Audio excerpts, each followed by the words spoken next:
Assalamualaikum warahmatullahi wabarakatuh. Selamat pagi adik-adik semua. Salam sejahtera untuk kita semua. Bagaimana kabar adik-adik hari ini? Semoga di pertemuan kali ini kita bertemu dalam keadaan yang baik, sehat walafiat, dan tidak kurang satu apapun. Karena segala hal yang kita miliki itu tentunya harus akan menjadi penopang bagi setiap aktivitas yang kita jalani dalam kehidupan kita sehari-hari.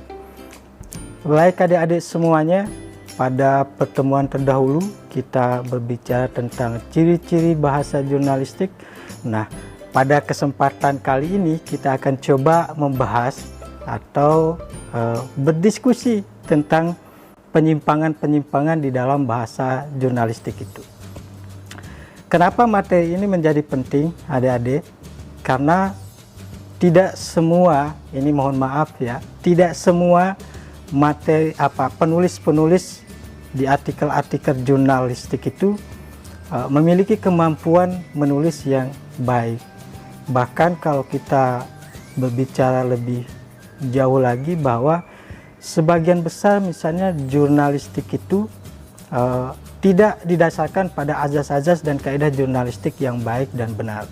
Artinya apa? Banyak jurnalistik media cetak, media elektronik maupun media online yang saat ini banyak sekali kita temukan di dalam ruang-ruang kehidupan kita, tidak semuanya memiliki pengetahuan atau penguasaan tentang jurnalistik itu dengan baik, sehingga secara tidak langsung hal ini akan berdampak pada apa yang menjadi produk dari jurnalistik itu sendiri.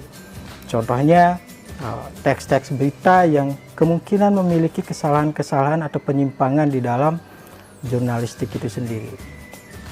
Kalau kita mengacu pada teori-teori sebelumnya atau teori-teori terdahulu yang sudah dikemukakan oleh para pakar kita, bahasa jurnalistik itu sejatinya merupakan bahasa komunikasi, baik media cetak, online maupun media elektronik, radio, dan TV. Sebagai bahasa komunikasi massa, maka bahasa jurnalistik harus jelas dan mudah dibaca dengan tingkat ukuran intelektual minimal.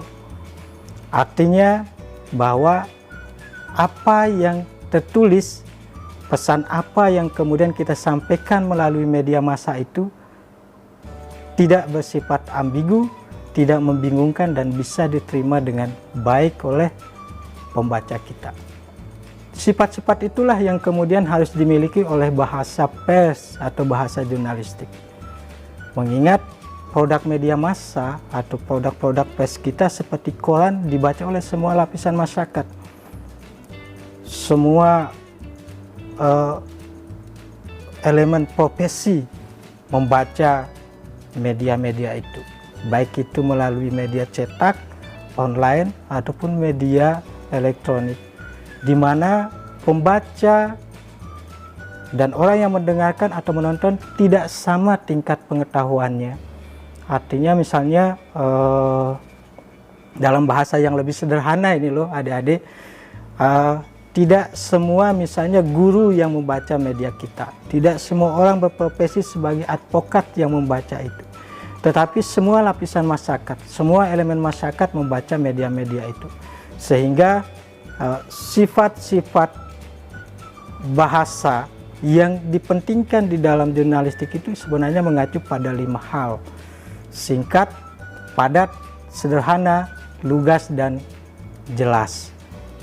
Ini dikembalikan kepada karakteristik pembaca itu sendiri ya adik-adik, karena tidak semua pembaca kita itu memiliki tingkat pemahaman yang sama terhadap apa yang dibacanya. Contohnya, ketika adik-adik misalnya menjadi seorang jurnalistik kemudian menulis tentang ilmu hukum, maka tidak semua pembaca itu memahami ilmu hukum. Begitu juga misalnya ketika para nelayan yang membaca tulisan-tulisan tentang pertanian, maka tentunya yang muncul adalah kebingungan. Sehingga sedikit apapun, sekecil apapun kesalahan-kesalahan itu perlu untuk kita minimalisirkan. Kesalahan-kesalahan berbahasa itu menurut beberapa ahli ya, salah satunya dari ahli Roni Wahyono yang di dalam bukunya ditulis pada tahun 1995 menyatakan bahwa kesalahan bahasa atau kesalahan penulisan oleh para jurnalis itu lebih banyak mengacu pada aspek gramatikal atau tata bahasanya, kemudian leksikal, pemilihan kosakata atau diksi yang digunakan di dalam penulisan teks berita itu, dan ortografis, ejaan. Nah, dari ketiga aspek itu, aspek kebahasaan yang paling tinggi penyimpangannya itu terletak pada aspek gramatikal, dan yang terendah itu adalah terjadi pada kesalahan ortografis atau kesalahan ejaan. Contoh sederhananya misalnya ada ya, ketika kita menulis kata tembak dan menembak, ini sejatinya kan dari satu asal kata, tetapi ketika diberikan imbuhan me, maka dia akan mengacu pada makna yang berbeda. Nah, kesalahan-kesalahan inilah yang kemudian kita coba hindari, kita coba minimalisir, sehingga kecil kemungkinannya para pembaca itu akan kebingungan. Nah, di dalam teori bahasa atau di dalam teori linguistiknya, penyimpangan ini lebih sering disebut dengan penyimpangan morfologis, penyimpangan struktur-struktur kata. Nah, kalau di mata kuliah yang lain, misalnya adik-adik pernah belajar tentang ilmu morfologi, maka di situ kita berbicara tentang struktur-struktur bagaimana terbentuknya kata. Karena satu kata yang diberikan imbuhan, maka dia akan mengacu pada makna yang berikutnya.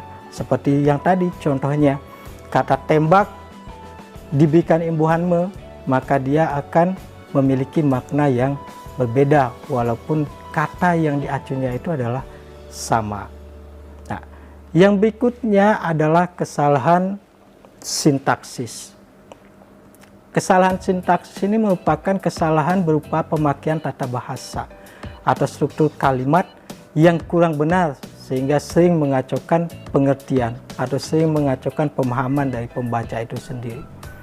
Hal ini biasanya diakibatkan logika yang disampaikan itu tidak berurutan dengan baik dan benar. Yang berikutnya itu adalah kesalahan kosakata. Nah, kesalahan kosakata ini yang biasanya juga sering kita temukan, pemilihan diksi, karena tidak semua kata walaupun acuan maknanya sama, tetapi dalam konteks yang berbeda, maka dia akan menimbulkan makna-makna yang berbeda juga. Ini contoh yang sederhana yang mungkin sering kita temukan dalam kehidupan sehari-hari, adik-adik. Kata mati misalnya, mati, wafat, meninggal, tewas, ini kan sebenarnya acuan maknanya sama, orang yang kehilangan nyawa. Tetapi pada beberapa konteks peristiwa maka maknanya ini bisa berubah. Jadi misalnya tidak semua kata mati kita tempatkan pada posisi kematian yang berbeda-beda. Misalnya seseorang itu meninggal, dibunuh. Nah, biasanya kan kalau kita lihat redaksi-redaksi, bunyi redaksi di dalam surat kabar, misalnya seorang kawanan perampok tewas terbunuh. Padahal tewas itu juga mengacu pada kata mati maknanya. Tetapi berdasarkan konteks, maka kata-kata itu juga bisa memunculkan makna-makna yang berbeda. Sehingga sebagai seorang jurnalis kita juga harus betul-betul memahami, melihat situasi, konteks di mana kata-kata itu bisa kita gunakan. Contohnya kata mati, wafat, meninggal itu memiliki konteks-konteks peristiwa di mana kata itu memang ideal, tepat, dan cocok digunakan. Nah, Kesalahan yang terakhir ini adik-adik adalah kesalahan pada pemenggalan kata. Kesalahan pemenggalan kata ini biasanya ya, karena seringkali kita misalnya mengutip satu berita, satu narasi dari peristiwa-peristiwa atau berita-berita yang terjadi di luar negeri, kemudian kita penggal, kita ambil, kita tulis kembali dalam narasi-narasi yang kita buat. Biasanya kesalahan-kesalahan itu juga banyak sekali kita temukan di dalam surat kabar. Pemenggalan kata ini juga penting. Kenapa? Karena memang seperti yang tadi, tingkat pemahaman kita, tingkat wawasan kita ini kan berbeda-beda, sehingga memunculkan tingkat respon kita terhadap apa yang kita baca itu juga berbeda-beda. Nah, sehingga bagi seorang jurnalis yang baik, sekecil apapun penyimpangan-penyimpangan itu penting untuk dihindari. Karena tidak semua, misalnya tidak semua seperti yang tadi ya adik-adik, tidak semua pembaca kita itu memiliki tingkat pengetahuan yang sama dalam menerima apa yang kita sampaikan.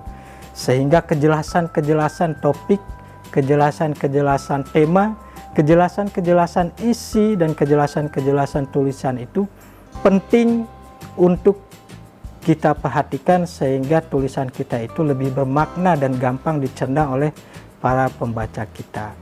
Nah, jadi itu kurang lebih ada 4 penyimpangan-penyimpangan dalam bahasa jurnalistik, yaitu penyimpangan morfologis, penyimpangan sintaksis, kemudian penyimpangan kosakata atau pemilihan kosakata, dan yang terakhir itu adalah penyimpangan atau kesalahan di dalam pemenggalan tulisan atau berita.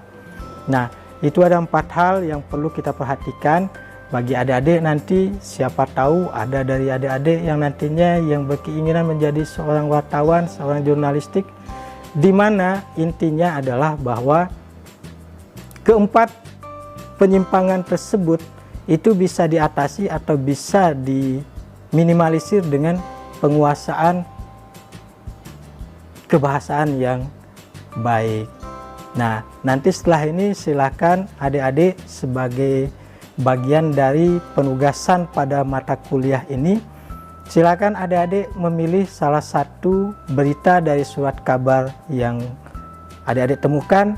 Bisa saja misalnya dari surat kabar media cetak, media elektronik, ataupun surat kabar dari media online. Nanti dipilih salah satu beritanya, kemudian masing-masing dari adik-adik coba baca, pahami, kemudian temukan penyimpangan-penyimpangan kebahasaan apa saja yang muncul di dalam berita-berita tersebut. Dan nantinya adik-adik setelah ini akan membuat tugas yang kemudian nanti adik-adik akan kumpulkan pada pertemuan berikutnya.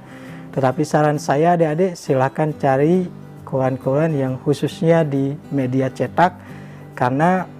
Kenapa harus di media cetak? Karena biasanya penyimpangan-penyimpangan itu lazim atau lebih biasa terjadi di media cetak.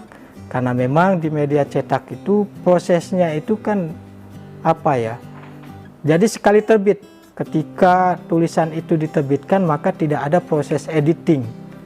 Biasanya kalau misalnya ada perbaikan itu maka akan diperbaiki pada terbitan berikutnya. Berbeda kalau misalnya yang di media online, hari ini misalnya ditulis kemudian ada kesalahan, maka 5-10 menit itu bisa diedit, bisa diperbaiki, kemudian bisa diposting kembali. Nah, silakan adik-adik sebagai tugas untuk pertemuan hari ini, adik-adik sekali lagi mencari bahan berita dari media cetak, online, ataupun dari media elektronik. Kemudian adik-adik baca, pahami, amati, dan lihat di bagian mana letak kekurangan, letak kesalahan, dan letak penyimpangan kebahasaannya. Dan itu nanti akan dikumpulkan pada pertemuan selanjutnya. Dan sekali lagi saya berpesan kepada kita semua, tetap jaga kesehatan, menggunakan masker, tetap jaga jarak dengan orang lain, dan jaga kebersihan kita, lingkungan kita, dan keluarga kita. Semoga kita semua tetap dalam lindungan Allah Subhanahu wa Ta'ala. Demikian pertemuan kita pada kesempatan kali ini saya akhiri dengan memohon maaf jika ada kekeliruan dalam penyampaian materi, dan saya ucapkan terima kasih atas perhatian dari adik-adik semua. Semoga kita tetap di bawah lindungan Yang Maha Kuasa. Wassalamualaikum warahmatullahi wabarakatuh.